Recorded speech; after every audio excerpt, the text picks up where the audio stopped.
Okay, I'm going to call to order the agenda meeting for May 12th, 2020. This meeting is held via video conference. We will begin with Paul Sebesta. Paul Sebesta, are you with us? He may still be logging on, so we will move on to Highway, Parks, and Rec. We will go back to Paul Sebesta when he joins us. Okay, and Alexis is going to speak to a couple items on Ray's behalf.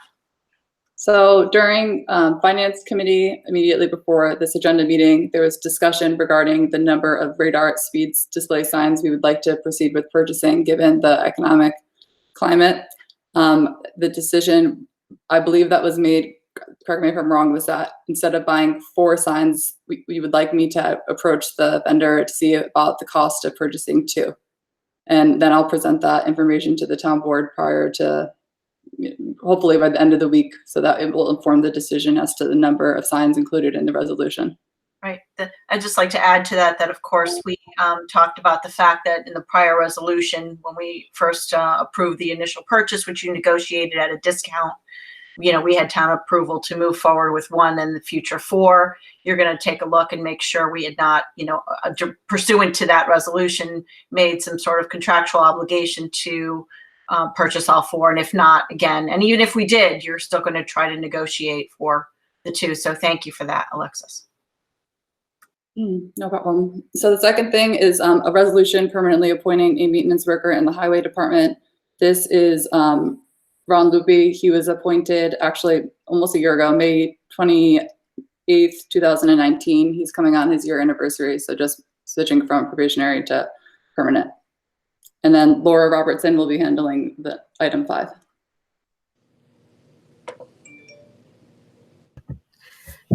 So item 5 is a resolution authorizing the supervisor to execute a contract for traffic engineering and analysis services in relation to Via Del Mar, Almeria Road, and Clifton Park Road. This is a contract that's been in discussion. So Knott Street has a county federal funded project going on that everybody I think has heard about at this point to do safety improvements from essentially Clifton Park east to Balltown Road. And there's some treatments on either side of this project that would, hopefully help improve the project and also mitigate any impacts to the surrounding residents. So what we want to do is have an engineering firm take a look at what the treatments would be for potentially limiting traffic onto Via Del Mar and how, if there's treatments to Via Del Mar, if it makes sense to put them on Almeria or Clifton Park Road, just look at that just whole square right there to see what's going on and what we could potentially do to help. And then the other place that we've talked about frequently has been the intersection of Clifton Park Crescent and the alleyway behind the Co-op Plaza. There's a sea of asphalt there. It's confusing for cars. The town is the owner of that entire area by right of way. And so there's a potential that we could neck some of that intersection down, make it clearer and safer for cars to navigate those 3 streets, and potentially add parking for the Co-op Plaza, and which is I think a point of contention. So if we can even add a couple parking spaces there and make that area safer and more well delineated, that would be the goal. We'll have an engineer look at it. And I did ask them to just examine the Crescent Drive corridor while we're looking at everything. Let's look at it holistically and just see if there's something we can do that protects all the residential adjacent properties and property values, but provides maybe needed parking in the area. I know there's a lot of issues with it, but I just think that it's probably worth it to take a look at it holistically and then decide what parts and pieces we want to do for it. So that's Laura. I know you and I discussed this last week after I was reading things in the paper about this project. Can you give me an idea of how much it's going to cost? I reached out to MJ Engineering today. I don't have the cost estimate yet. Hopefully there's cost savings with using MJ because they have surveyed the area for the county. Just want to make sure that the county is okay with us using them. And, they are familiar with the area and actually even sketched out for me once what a proposed treatment could look like on Clifton and Crescent when we were trying to figure out some of the parking issues. So I'm hoping that there's quite a bit of cost saving just because they're so familiar with the project and they have all the data right now. And she's expecting to be able to get the quote back to me by the end of the week. So I'll know those numbers in a couple days. And Laura, did you? Oh, sorry. It's okay. Go Oh yeah, I ahead. was just going to say, with respect to the scope of the project that you intend to contract for, is it inclusive of the 3 streets listed in the title of the proposed resolution? Is that spelled out somewhere? Yeah, I sent them a map just of the general area. I mean, they know it, but just so that it's in writing. And then I spoke to them at length today at what we were trying to just consider and to tighten. And then, I'll take a look at what they send. And if it's not really what I talked to them about, I'll send it back to them and then get it to a point where it's reasonable. And then, have everybody take a look at it and see if they want to move forward. So in all the years we've been talking about this project, those streets there were always somehow built in, whether it was, well, we were going to do something with Via Del Mar, or we were going to do all these things. So wasn't in the meeting and any of the meetings with the county. Is there a willingness on the county's part to pick up these costs for us? Because these were not costs that we were anticipating.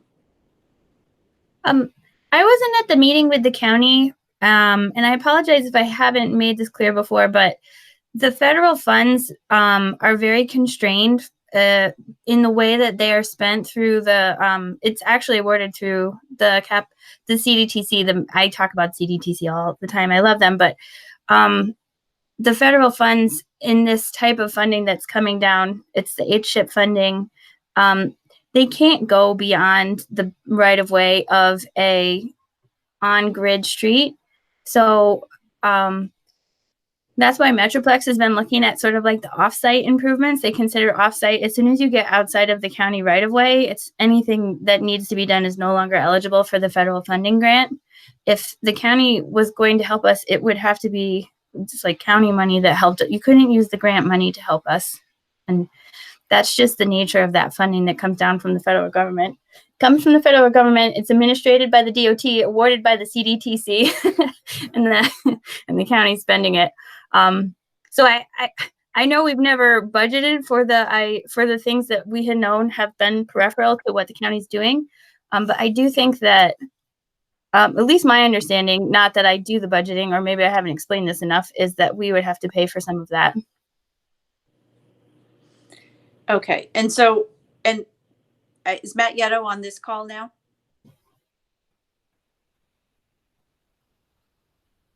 Matt Yetto? All right. We lost Matt. I'm here. I'm here. So Matt, hi. Oh, you're there in your kitchen. It looks nice.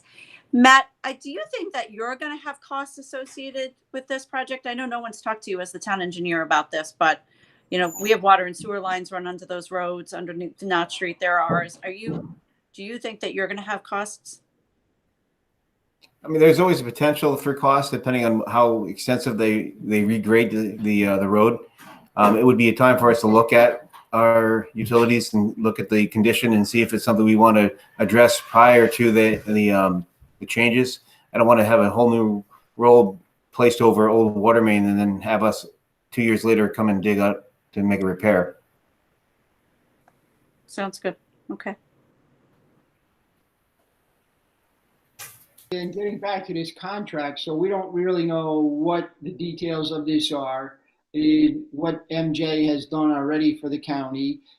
Is there a traffic study being done about, with the improvements to Knott Street, what the possible impacts might be to these other side streets?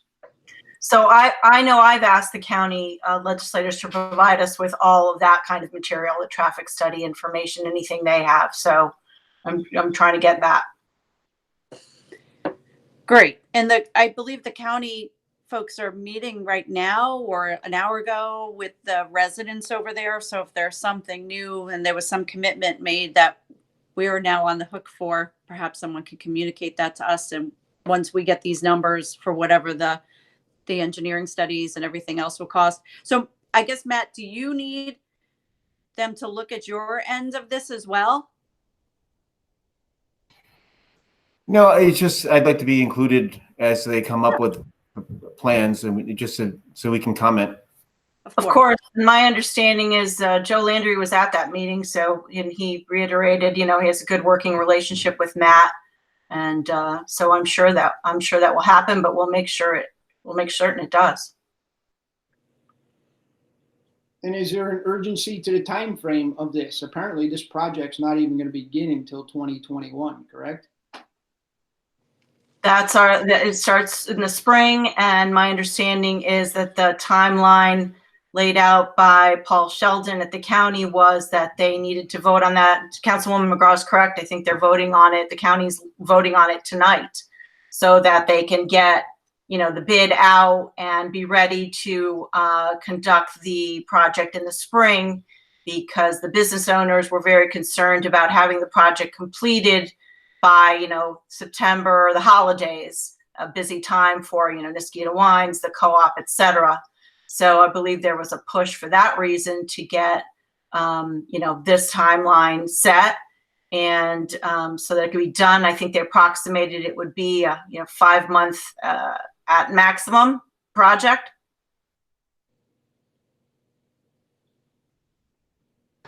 And I think just to jump in with regards to urgency with respect to the agenda item presented tonight, I think the line of thought was that this is just a contract to kind of get the lay of the land on potential projects that will require subsequent resolutions, and that in the event that we were to get the traffic study, decide on that we wanted to move forward with certain traffic calming measure projects, what have you, that by the time then we would go to apply for potentially a grant, it would be the beginning of the grant season in 2021. I think that's what the line was thinking of was with respect to this. You can correct me, Laura, if I'm wrong. So these two resolutions are coming out of who's paying for these resolutions? Who's paying for this? Laura, is all of it coming out of your budget? I see one item coming out of highway. Is highway paying for one and you're paying for the other? The one for the critical pedestrian grants is included in the grant. So thankfully that's actually not matching grant. Phil Steck gave that to us. It's amazing, very helpful. We don't have to match that one. This one, I'm hoping that I could just cover it out of miscellaneous planning funds. It depends on what the estimate comes back as. Okay, so the traffic study, there's two different things here. There's one item, number 5 is in highway. Is the highway paying for the traffic study, or are you paying for the traffic study? Or I see the word engineering being used here. Or is the engineering department paying for it? This is what I'm trying to figure out. Or well, because none of these went through committee, so yeah, I don't have that much in my planning miscellaneous, but because it is partially planning, and it's a good anything we can do to help, I think, in this situation, we would want to try to do. So, but I don't know if I have enough to cover the whole thing. It depends on what it comes back as. Yeah. Okay. So we just accomplished 5 and 9. Is that? Oh, yes. Sorry. So 9 is the resolution authorizing the supervisor to execute a contract for engineering services with regards to the Knott Street pedestrian crossing and sidewalks. That's not actually just the Knott Street pedestrian crossing. That's the ones that we've talked about. And I know that you get a lot of comments on them, Denise, the Joseph's, and Riverdale. And there's a potential that we won't need the Riverdale, but because it's in the DASNY grant, I'm including it in all of the. Okay, good. And then if we need to pull it, then we have a little extra contingency in there. So that's the grant that we've been talking for a long time. And hopefully we do not have to spend $1 of the town money on that one. I think that we have built in a lot of ability to have good engineering on that. And Ray has been super helpful with his side of the bike path part of that grant. So hopefully that one is good to go. So it's 3 different areas. One, there's a huge project going on that's not starting for a year. There's another project going on. Can we get the St. Joseph's part of this done, or do we have to wait for all of them? I mean, it's been years. It's really been years. Yeah, I know. It's been the 6.5 years that the Knott Street thing has been, but this has just been more years than I normally. Yeah, I know. I drive, so that's the way I drive to work typically.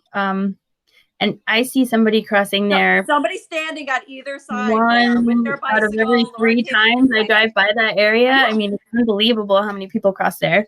Yep. Yes. I know. So we can get that done soon. Number 1. Yes. Okay, thank you. Yep.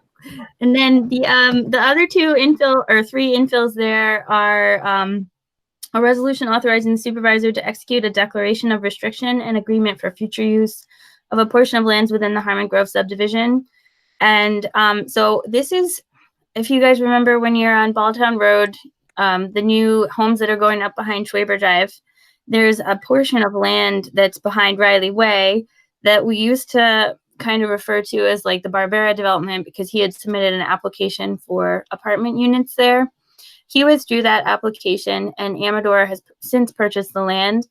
And there's a tiny piece of triangle that's adjacent to where the park, the little pocket park would go for Harmon Grove subdivision, that became a non-conforming parcel because they didn't coordinate with the county on how the subdivision was going to get recorded.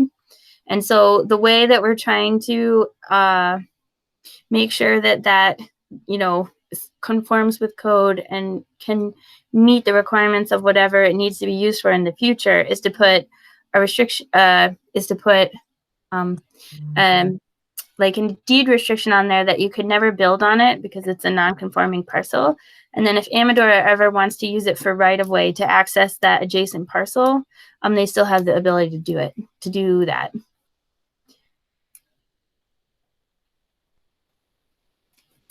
I know you guys don't have the map. I can send you a map. It's a very tiny triangle, probably, I don't know, maybe 5,000 square feet, that inadvertently got recorded and can't ever be considered a buildable parcel.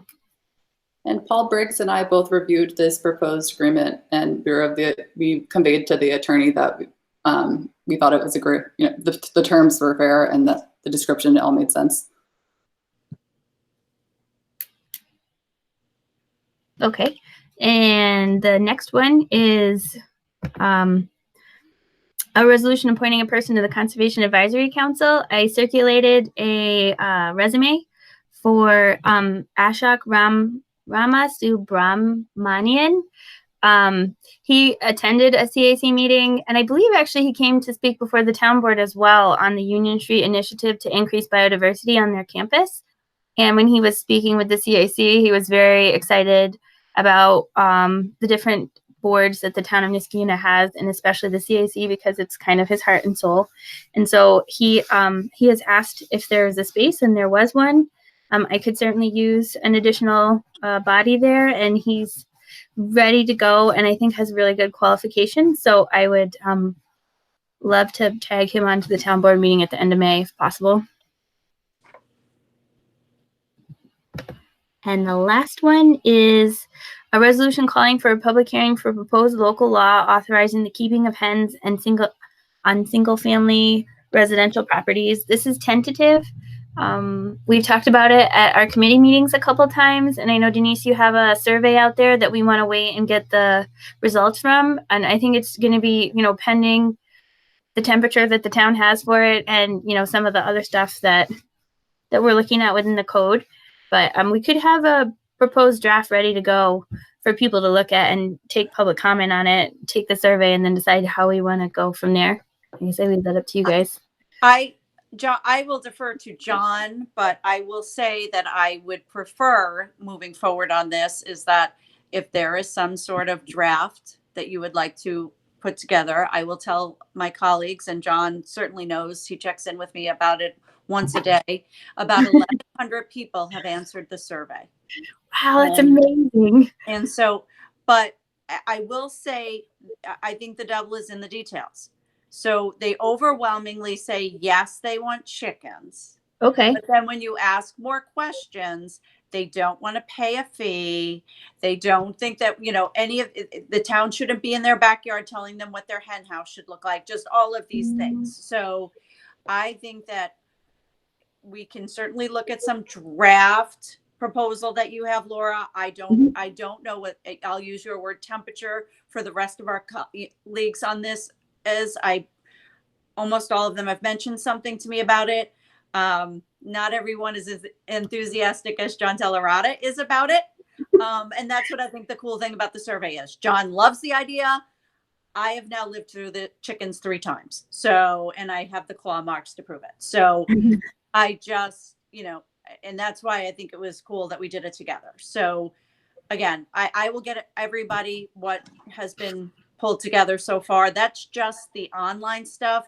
The Gazette was kind enough to put it in the paper and give my mailing address. So I think people are mailing hard copies. So we'll probably have to wait a few more days. And then Laura, if you want to have a proposal, and I think that the town board should probably be giving comments before we're anywhere near ready to put something out there and call it public hearing. I just don't. But John, I mean, this is your baby. It's your Yeah, chicken. well, we certainly want, a draft would be great. And I think right now we have a draft from one municipality. Can't think of what it is. I know we're looking at the city of Albany actually has one. So we should be able to get a draft out pretty quick. I'd like to do it sooner rather than later. But yeah, we definitely want to submit a draft and talk about it and see if we can get some backyard chickens here in the town of Niskayuna. Is the plan to do some sort of summary of the survey results? I think yeah, sure. We could share them with everybody, and yeah, we could pull together some sort of summary. I'm sure the paper will as well. So yeah, I'd be interested in that, of course. yeah, of course, everybody will. It's just, as I said, we're still waiting for. It's not complete. So the original closeout date was Friday. The paper said they could print it on Friday. Could we leave it open a few more days for people to either participate online or mail an old-fashioned hard copy? And I'll say if the farm market, and when I did the survey on the farm market with Lisa, there were a lot of people who participated that way. So we'll give it a couple more days and then everybody will get that data. It's in a PDF. Somebody who knows a lot more about this stuff than I do has been very helpful. Said, there's a lot more details that have to get worked out with this. I don't think we're ready yet. There's a lot more details. The first resolution that I saw you put forward with the setbacks was 25 feet, unless you had a written letter from your neighbor. There's a lot of details in this that need to get worked out. What's going to happen to the chicken waste? I talked to a farmer about that. He's like, what are you going to do with the chicken waste? Are people going to be putting that in their county waste can? Are people going to be trying to put that in their yard waste can? And these sort of things all need to be addressed. Who's going to enforce, when the chickens get out? Who's going to take care of those things? That will come from the building department. So there's some things that we got to really look at. And this kind of brings our meeting today full circle with our conversation at our last agenda meeting about the uncertainty of whether our dog warden is an animal control officer. That is definitely a very big concern of mine. And so I will continue to raise it. Laura and I discussed it again the other day. I raised it at the committee meeting. Our dog warden is not an animal control officer. So if this is going to cause us to have to hire another person, each one of these little things kind of chip away at my, let's remember here, we're just talking about chickens, not wolves or bears or, I don't know how much enforcement we're going to need. And maybe you're talking 4 or 6 chickens per household. And you're probably only talking maybe 50 to 75 houses that would have them. So I don't think it's going to be that big of a deal. But let's not chicken out here. We got to get something in front of the people. He was dying to use this. He's been dying all day. So can I just say Chief McManus was kind enough to let me tag that on to his public safety meeting the night before, because Denise, you had brought up that we don't really have an animal control officer, which I did not realize. And we did talk about that. And he provided some really valuable input to the code. So I think that I can make the changes based on enforcement and then send you guys out an updated draft. And then we can look at the public comments and then modify that further. And then maybe just keep honing in on it from there. Okay. That'll work. That would be great. Thank you, Laura. Okay. Is Paul Sebesta on? We can jump back to him because we skipped you in the beginning. He was on. Paul Sebesta, are you with us?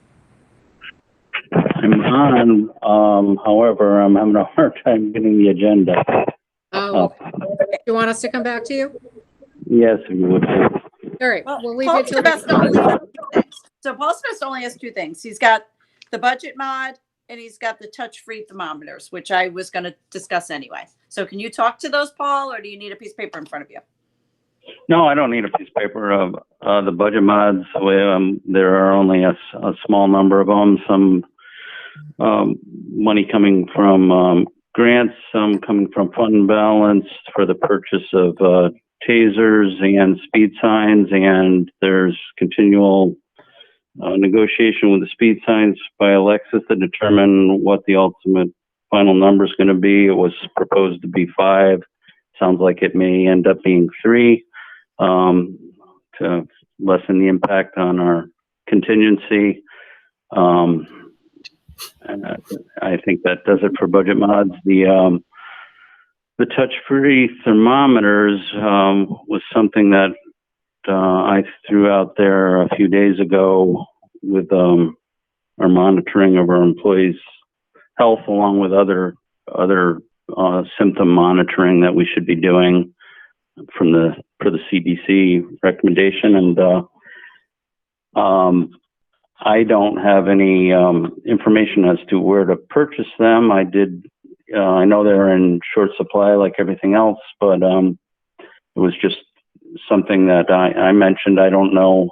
And I know it came out in the supervisor's memo also that we would be looking into them. So I don't know if Charlie Brigami, our safety officer, has made any progress with that. I don't really have any further information. I was told this afternoon that Charlie Brigami is talking to the county about it.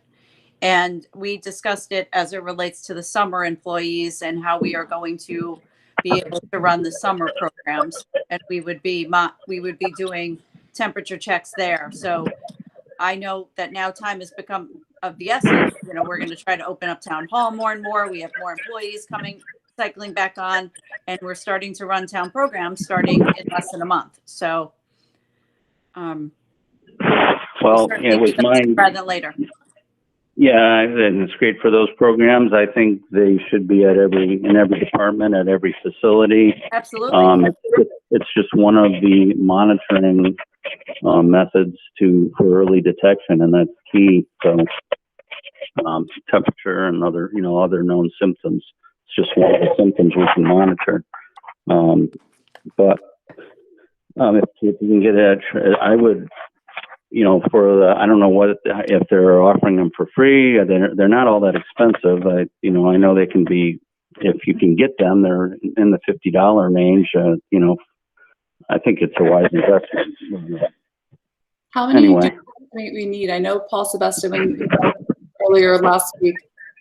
I think we're having some feedback, Paul, from your cell phone. But regardless, I think we need an estimate to give Charlie Brigami so he knows how many we need to order, and we should keep in mind that we should have enough on hand that if during the course of the town pool or one of the playground camps, one of them breaks, we have an extra that we can use, because otherwise we feel do we stop the camp until we get the replacement. So I'm not in a position now to say how many I think we need to order, but I think it's a lot more than the initial suggestion of like just one per department.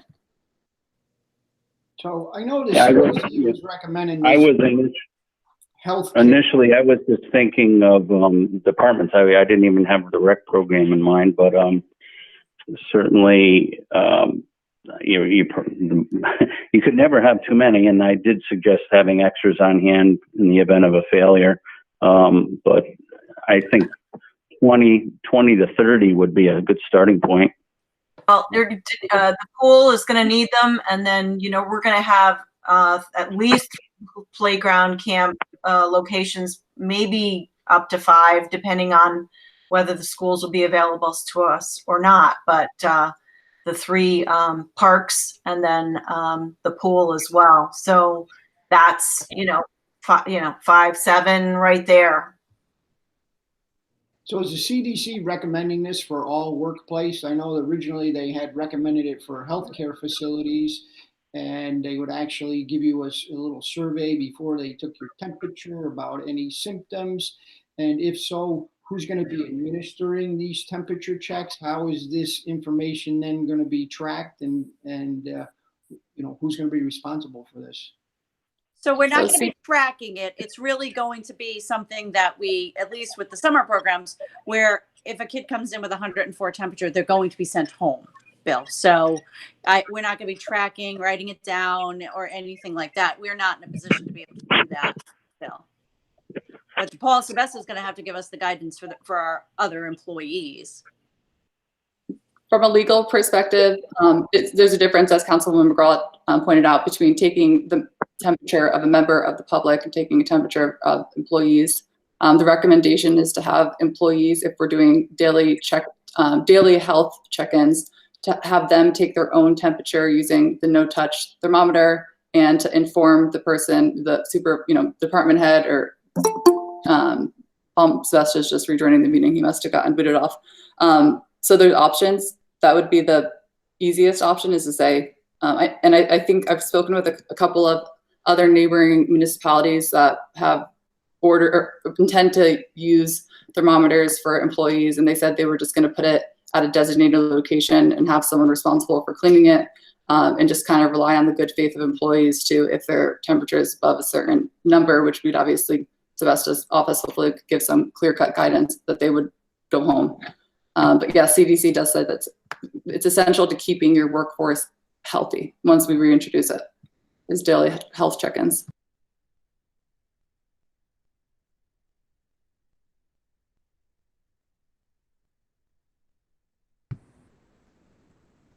Are there any other questions related to the touch-free thermometers? This is the chief. I don't have any questions regarding the thermometers. Mine was just goes back to number one for the budget mods. Paul, for the Taser purchase and the fingerprinting equipment purchase, does that require budget mods to get that money into a separate line for those along with the grants, or is that something different? Why are you suggesting a separate line? I'm not following you. Only because there's going to be non-budgeted money required for the fingerprint grant, and depending on your recommendation on the Taser purchase, if we're going to do that all up front this year, that's not budgeted for. Whereas if you recommend the 5-year plan, then we would just utilize the grant monies, and then everything else would be budgeted in the next 4 years. Right. Paul, I did set up separate budget lines because it is grants. I set up separate expenditure and grant lines for both of those line items. And in talking to the deputy chief, it does seem that T60 plan, utilizing all the grant money up front, which is optimal anyway, makes sense. They don't factor in interest that I'm used to seeing. I was trying to find out, in looking over the numbers, I did find some duplication of equipment that knocked the number down a little bit, but I do like the lease program, I guess you call it, as opposed to the flat out purchase. I agree with, that was your initial, you were leaning toward that anyway. So I'm in favor of that also. Okay, then I can just submit the budget mods then to Janet before the board meeting. I believe, Janet, they're incorporated, aren't they? They are, but I incorporated the full amount because we weren't sure which way you were leaning as to the 5-year plan versus just buying them outright.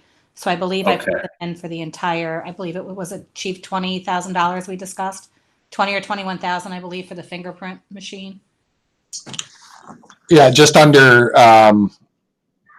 10,000 for a match for the fingerprinting, and the Taser Down in for 11,000, airing of a second caution.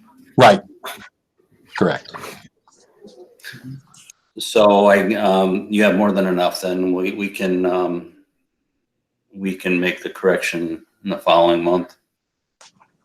You want to Okay. get an order, you want to get an order, and I take it Yes, well, the grant, by June 30th. yeah, they're both, well, the one's due to expire, and the fingerprint grant was a $3,500 discount if we got it done before June 30th. Yep. I think you're good to go, but we'll make it work. Okay, thank you.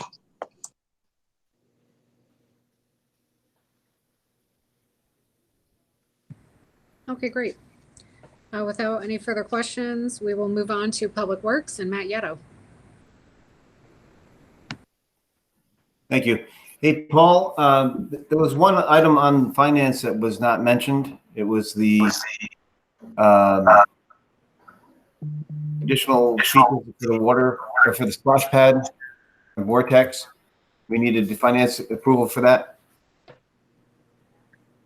What was for the features that you're purchasing? The two additional features for the splash pad. We discussed it earlier. It went through committee. The dollar amount doesn't require resolution, just requires finance committee approval. So how do we handle that at this point? It was on your agenda.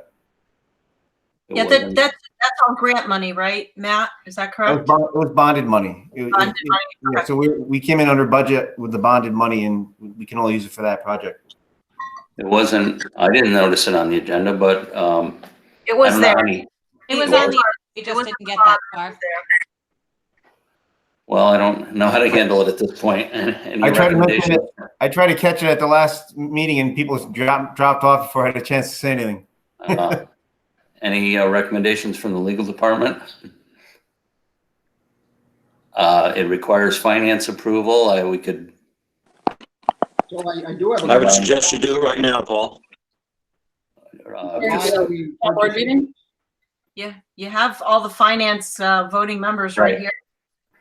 Okay, well then, I guess do we formally need to reopen finance, Paul? Yeah.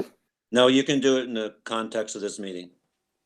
Okay, well then, I guess as a finance item, Matt Yetto's recommending or requesting that finance approve the purchase of, I think, 2 additional water features for a splash pad.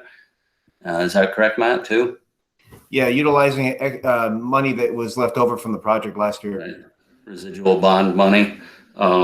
So in this instance, I believe we need a individual vote, as I understand our rules of procedure. That's correct. Okay. Can I ask So some clarification? No, I just want to get some clarification on this. Purchasing these, here we're not buying speed signs, but now we're going to get these 2 features for the splash pad. So I just want. Because he already had the money in his budget. He had the money left over from the building of the project. This isn't money he's taking out of contingency. So what happens to the bond? Bill, can I explain? So we bonded $150,000, and that money is restricted to be used for the splash pad. If we didn't use it, it could be used to pay against principal payments. So it could alleviate future debt payments in the event you chose not to buy these features, but it is restricted to benefit the splash pad, whether it be, features or fencing or whatever, signage or whatever lights. So we have a restriction on it, either to pay down debt in annual debt service payments, because it is bonded. We can't just pay it immediately. We would hold on to it and pay it over time. There's not that much. It'd probably get used in 1 or 2 years. Those are the options: pay down debt or make further improvements.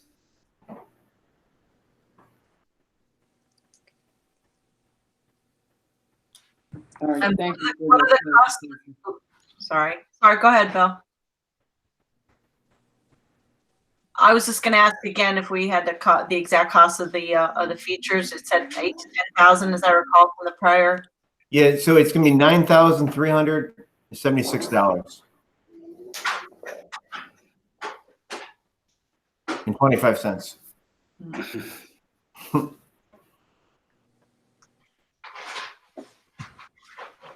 So, I guess that is the proposal. From here, we would do take roll call to see if this proposal in finance, as a finance committee, carries for that level of approval. It doesn't require town board approval, but the finance committee would vote on this individually. I'm just concerned about compliance with open meetings law. If once we adjourn this meeting, can we re-adjourn finance and take a vote? And that way it's reflected in those minutes? I don't know. That's a legal question. I'm just thinking. Right. Alexis posted that, Paul. So can somebody add, Alexis, you want to answer your own question? Paul Briggs, somebody? Okay, how else would this be reflected in the minutes? Because we already adjourned finance and we didn't give any notice to the public of that we were I know it seems like a difference without, any real significance, except it's just the fact that it's two public bodies. And so now we run into the issue of whether we properly noticed the second convening of the finance committee. Or maybe the option is to just put it on for resolution and overkill if you can wait from the floor. Or we could ratify it if it needs to be done now. It could be ratified at the next finance committee meeting. There's precedent saying in situations of urgency, that's fine. Okay, why don't we do that then? So I mean, I don't necessarily think that 2 weeks is going to be a huge. Let's just difference. wait. I don't want to call this, there's a crisis going on right now in the world, calling this a matter of urgency. So we'll put it on for a resolution at the end of the month. Matt, if you could tell them that, we're moving along best we can. It was just really to clear out finish the project. That's not an immediate rush need to do it. So that can wait. All right.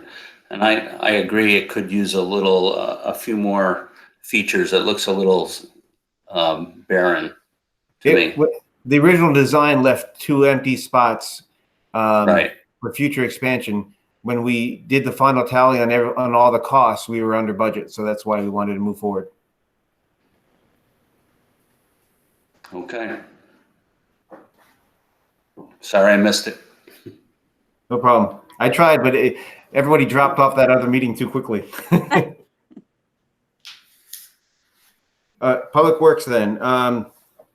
Number 10 is a resolution to authorize the supervisor to sign a memorandum of agreement with the Water and Sewer CSEA bargaining unit regarding pay for workers that are working out of title to benefit the town.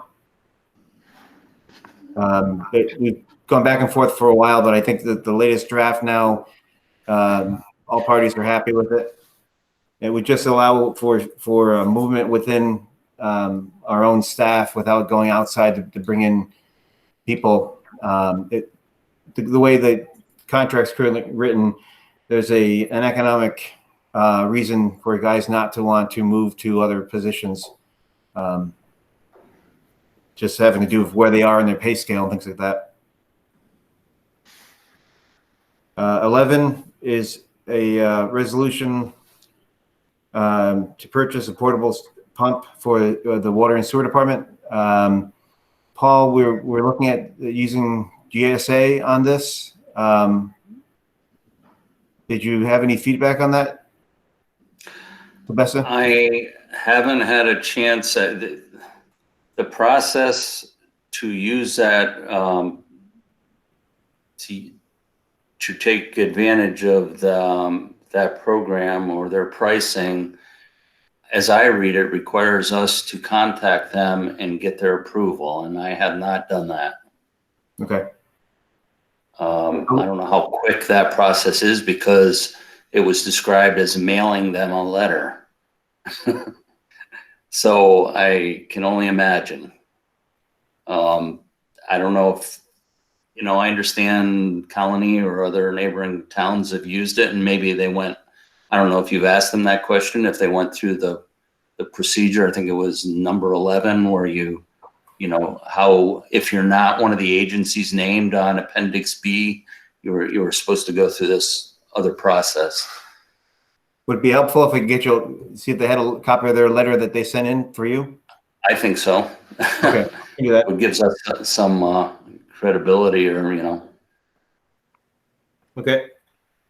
not for me only, that, for us, the Yes. town. 12 is a resolution to purchase a water valve maintenance trailer or machine.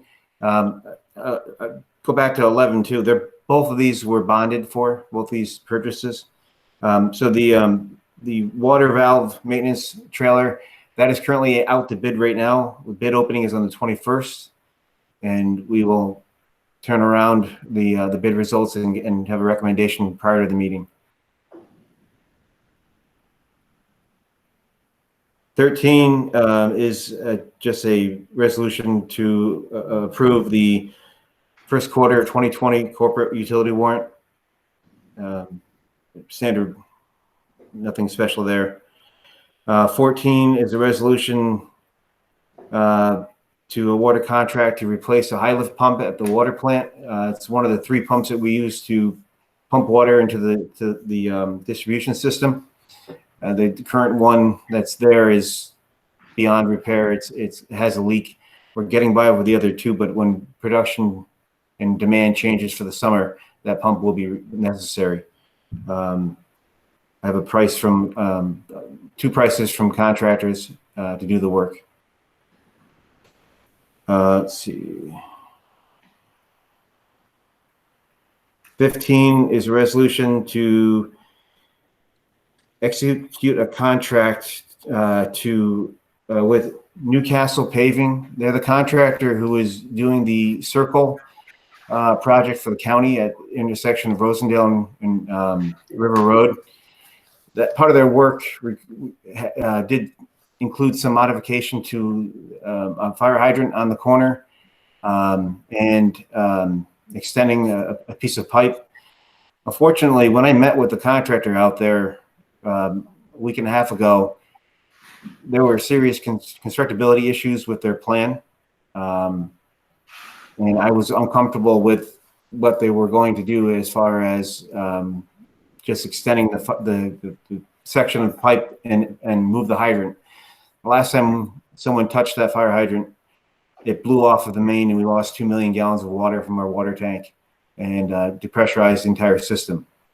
So they have some options. They wanted to put a temporary line stop in the main, the 20-inch main that's on Rosendale Road, so that they could do the work safely. I was working with the county, and the county was going to help pay for that.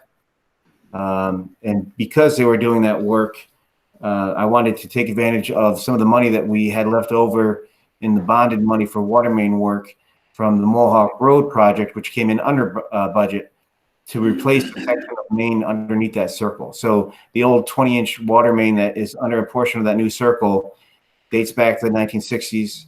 There's an opportunity to take care of this now. It needs to be, that line needs to be turned off as part of the construction. So I'm working with the Newcastle to do this work. I've been dealing with Paul Briggs on how to go forward. It's emergency work because it has to be done as part of their construction.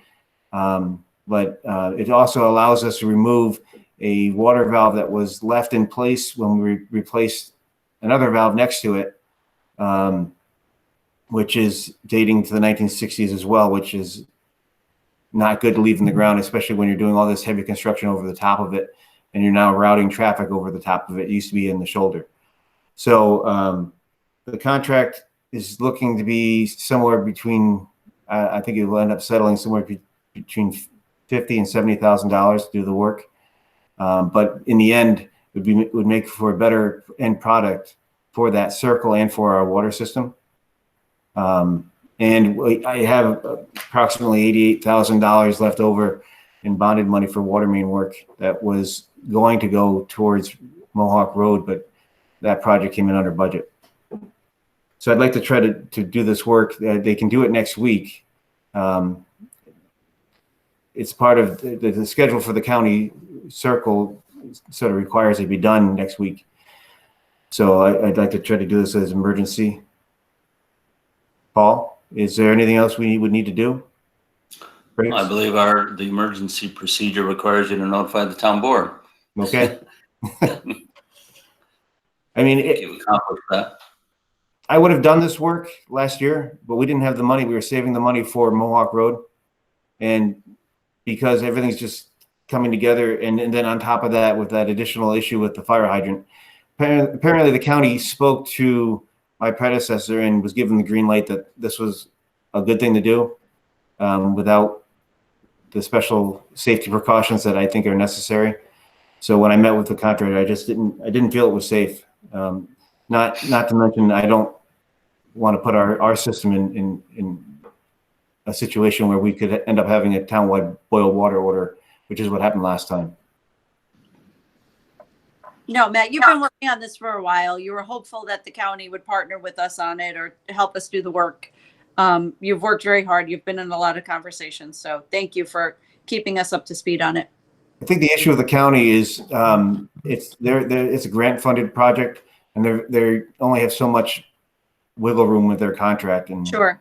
I understand, and I don't think they realized that the importance of that line to us, and then the high pressures that are there as well. It's a very high pressure line, which when it does fail can cause quite a bit of damage.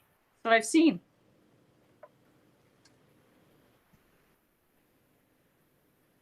The next item is a resolution to permanently appoint Mike Paleshi as a maintenance worker in the water and sewer department. He's been with us for a year. Everybody is very happy with his progress, and I'd like to make him permanent. And 17 is earlier we mentioned in the other meeting about staffing at the water plant. This gentleman, Dan Galley, retired from the water plant last month, and he is willing to come back to work weekends to help spread some of the on-call and weekend work to help the operators so that they're not working back-to-back weekends. And in the end, it actually benefits the town. We did the same thing for Alan Schwartz, who retired about 4 months ago in the same position. So this would just give us the ability to bring him in when needed to help out. Does this actually perhaps even save money on overtime with the other staff, bringing him back? It does save on overtime, yeah, because when they come in, they get guaranteed 4 hours overtime on the weekend, where the contractor comes in and there's less overhead, and it's paid per hour for the work. Right. But it's not just to save money; it's just to also assist with the staff too, because if you're working weekend, multiple weekends in a row, it does end up burning them out, and it gives them a little bit of break. Understood. I'm just making the point that I think it's a cost savings potentially. Oh, I agree. Yeah. Absolutely. Yeah. Matt, will Alan continue, or is Dan taking over? Alan would continue. There may be some flexibility that this would afford as well. If one of them wants to take a vacation in the summertime, we would have flexibility. Matt, and these gentlemen are licensed operators, is that right? Yes, they are. It's up to them to maintain their license. We don't pay for their license after this. Great. Just speaks to how hard it is to fill those positions. And Matt and Paul Sebesta, is the hourly rate for Dan Galley going to be the same as it was for Alan Schwartz? I think that was $65 per hour, if I have it right. Paul, what did you? I don't recall, but I don't see why it wouldn't be the same. They were on the same pay scale to begin with. They're doing the same work. They got a boilerplate resolution ready to go. Yeah, we have the agreement. So will it be effective immediately, or just, May 26th? Yeah, because I'd like to have that flexibility. Yep. Thank you. Great. That's all I have. Thank you. Thank you, Matt. I just had one question for the supervisor. Have you set up the Whitmire Drive meeting? I have not. Nope. Keep your eyes peeled for an email. Still compiling lists. I had to poke and dig through some of the past communications that I've received to make sure I wasn't leaving any ideas out. But yeah. Sounds good. Thank you. Yep. Thank you. Okay. Moving on to Chief McManus. Okay, number 18 is a resolution authorizing the purchase of Taser devices for use by the Niskayuna Police Department. As we talked about earlier, this is offset by a grant from Senator Tedisco's office that we received last year. We extended it out through June 30th of this year. So we're looking for the authorization to make the purchase at the end of this month. Just to clarify one thing with what we discussed with the 5-year plan, it's not actually a lease. We would own the equipment at the end of the 5 years as if we purchased them outright in the first year. So that would be the only difference. Any questions on that? Number 19, a resolution authorizing the purchase of biometric hand and finger scanners for the use of the Niskayuna Police Department. This is actually fingerprinting equipment, both palm and fingerprint scans, and all new software, hardware. The current equipment we utilize will not be in compliance with state mandates, I believe at the end of 2021. So the state, through Department of Criminal Justice Services, put out a matching grant, and the purchase of all the equipment total is just under $20,000. And the reason for purchasing it now, while the grant does expire in June of 2021, there is a $3,500 purchase discount if we purchase it before June 30th of this year. And any questions on that? I'm sorry. Okay, I'm sorry. Sorry, I know that during committee we discussed a potential resolution for sale of surplus fingerprint equipment. Wouldn't be ready until after we purchase it, correct? We would have to wait to surplus any equipment till after the installation of the new equipment. And then we can look to see what, if any, equipment is still viable to another agency, perhaps out of state. I don't know. Everybody in New York State is going to be required to have the newer fingerprinting software and hardware. So, but we can look at that.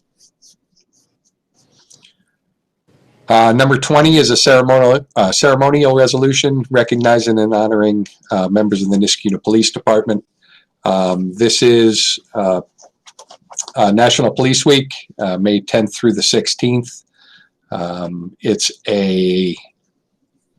It's a resolution we've been doing over the past many years, which we display here in the police department.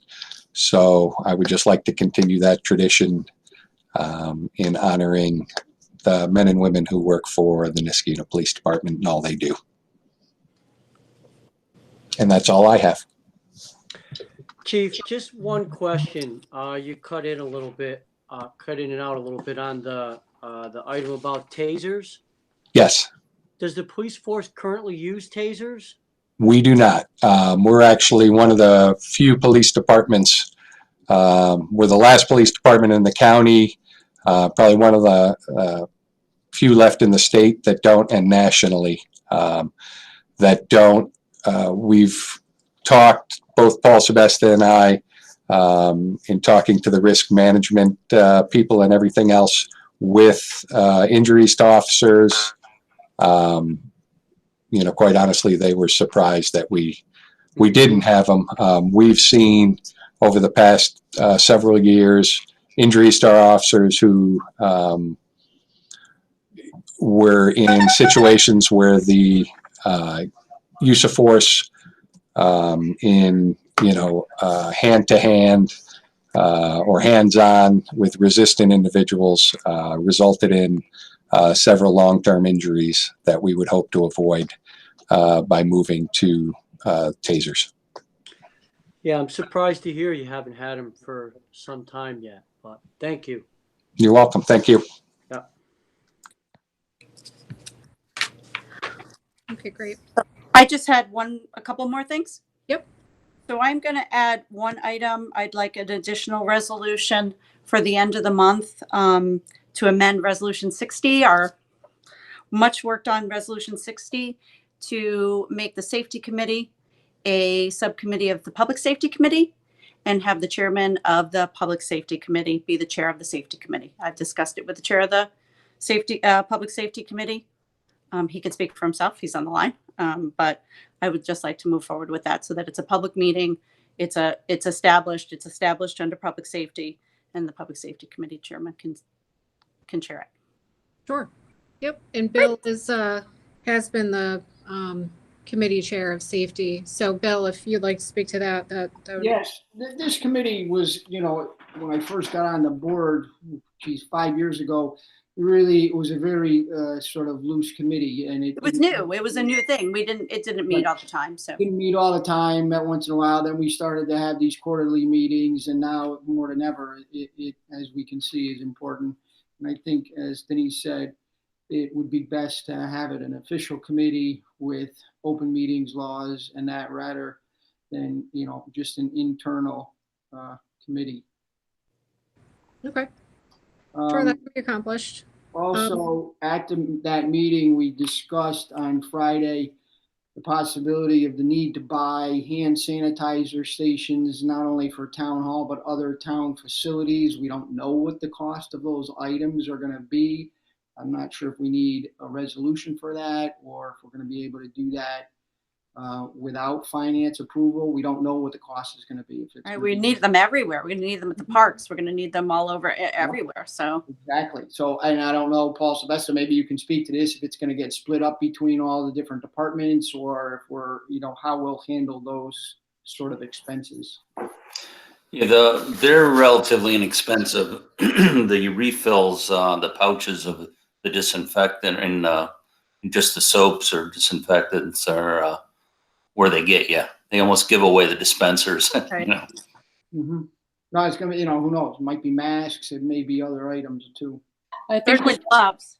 About maybe a monitor so that somebody could watch the security camera that's pointed towards the entrance of the town hall. We currently don't have a monitor to watch I think maybe the resolution could be broader for items necessary for the reopening of town facilities to the public. And, obviously it wouldn't be a catch-all resolution, but it could cover hand sanitizer, potentially gloves, masks, anything that we need in bulk that we can't get from the county for free.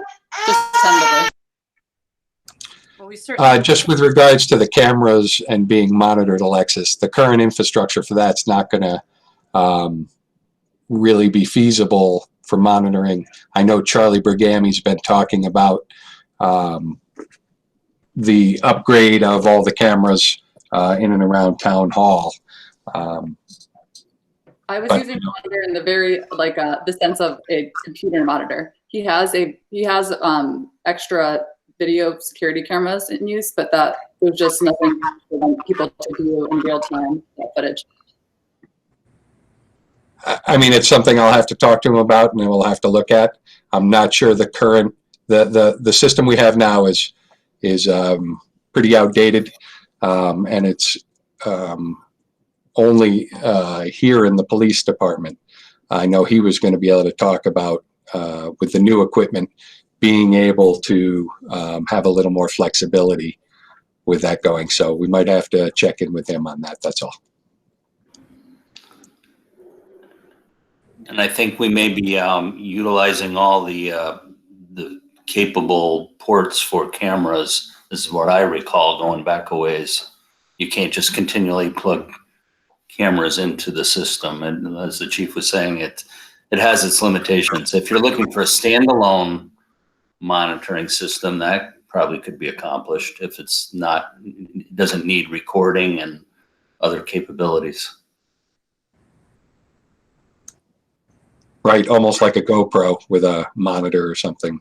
Yeah, just a basic, if you need to, see someone or their credentials before entering the building or whatever.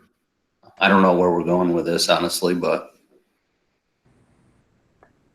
I think we were just going to prevent a last minute resolution. If we want to just tentatively say that we'll have a resolution to be authorizing the purchase of the hand sanitizer stands. Yeah, the hand I'm just saying sanitizer, that more masks, gloves. We need all of those things for starting the beginning of June. the purpose of the monitor itself, is it to record people coming in, or is it to identify them, or? We can put them on the side. We just focusing on the hand sanitizer stands or any other items that are determined that we need to purchase in order to implement our reopening plan. Okay. It's just tentative, so we don't have to, the element of surprise isn't there. Okay. So are we done with that? I just had two more things. So I was disappointed that I didn't get to see a board policy. We had talked about that. Are we going to be moving forward? Are we going to see some language on that in a social media policy? We could circulate drafts. Did That'd you be have great. any That'd be working great. documents that you wanted to base it off of? Or I suppose if anybody has any ideas, and I'm talking to town board members, department heads, Bill Lawrence, you can weigh in on it from an IT perspective. Let's get our ideas over to Paul Briggs and Alexis, and then they can boil something down That's great. into a document. Just for clarification, is this going to be applicable, like something that would be in the employee handbook? And additionally, should we start moving forward with it? We put the employee handbook on hold because of, all the COVID, so many new policies. So it seems as if we're going to be in this state of, unknown for a while. I feel as if maybe we should move forward with the employee handbook for 2020. And that social media policy could be part of that. Right. Separate resolution, but. Yep. Yeah. And I know that there were a lot of changes that were worked through for the handbook. So yeah, if there was no objection, why don't we make that part of the larger handbook revision effort that's underway? If that's okay with everybody. The social media policy. Timing issue. If we're not, you're saying you're not going to work on the handbook for 2020. These other things are not going to get worked on also? Oh, no, I was proposing that we resume working on it. Like, meaning To the forefront. Yeah, I was gonna say we can start working on it again now that we know that things are gonna remain this way. Till June 6th. Right. Okay.